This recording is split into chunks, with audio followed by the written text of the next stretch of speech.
খগেশ্বরের হাত ধরেই রাজগঞ্জে বাকি কাজ হবে বললেন অভিষেক বন্দ্যোপাধ্যায়। রাজবংশী সম্প্রদায়ের মেয়ে ক্রীড়াবিদ স্বপ্না বর্মন যাতে প্রার্থী হতে না পারে, যে কারণে বাধা হয়ে দাঁড়ায় কেন্দ্র সরকার। সদ্য পিতৃহারা মেয়েকে যে কারণে কোর্টে দৌড়তে হয়েছে, কিন্তু কোর্ট তার পক্ষে রায় দিয়েছে। আগামী দিনে এখানকার দীর্ঘদিনের বিধায়ক অভিভাবক খগেশ্বরের হাত ধরেই বাকি কাজ করা হবে। বুধবার জলপাইগুড়ি জেলার রাজগঞ্জ বিধানসভা কেন্দ্রের তৃণমূল কংগ্রেসের প্রার্থী স্বপ্না বর্মনের সমর্থনে প্রায় আধ ঘন্টার বক্তব্যে এই কথাই বলেন তৃণমূল কংগ্রেসের সর্বভারতীয় সাধারণ সম্পাদক অভিষেক বন্দ্যোপাধ্যায়। এছাড়াও তিনি রাজগঞ্জ বিধানসভা এলাকায় গত 15 বছরের উন্নয়নের খতিয়ান তুলে ধরেন। কলকাতা হাইকোর্টের circuit bench, Belakoba polytechnic college, Devi Chaudhurani মন্দির পুনর্নির্মাণ, 20টি সেতু সহ স্বাস্থ্য, কৃষি সহ বিভিন্ন ক্ষেত্রে যে সমস্ত কাজ করা হয়েছে তা তুলে ধরেন।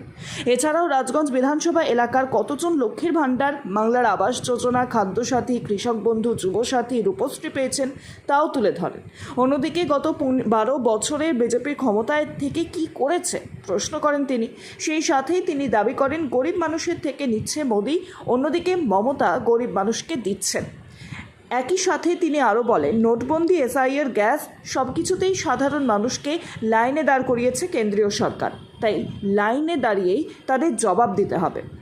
এসআইয়ের প্রক্রিয়ায় কয়েক লক্ষ মানুষের নাম বাদ পড়া নিয়ে কটাক্ষ করেন তিনি। বলেন, সমুদ্র থেকে এক বালতি জল তুললে কিছু হয় না।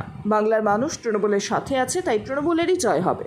রাজগঞ্জের দুটো দাবির মধ্যে একটি ফায়ার স্টেশন, ইতিমধ্যেই তার অনুমোদন হয়েছে, 6 মাস পর কাজ শুরু হবে এবং কৃষি প্রধান এলাকা, তাই রাজগঞ্জে কোল্ড স্টোর করা হবে। রাজ্য জুড়ে নতুন করে 50টি কোল্ড স্টোর হবে বলেও তিনি জানান। স্বপ্না বর্মনকে 40,000-এর বেশি ব্যবধানে জেতাতে হবে। স্বপ্না জেতার 1 মাসের মধ্যে কাজ শুরু হবে। এদিনের সভায় স্বপ্না বর্মন ছাড়াও 5টি আসনের তৃণমূল কংগ্রেস প্রার্থীরাও উপস্থিত ছিলেন।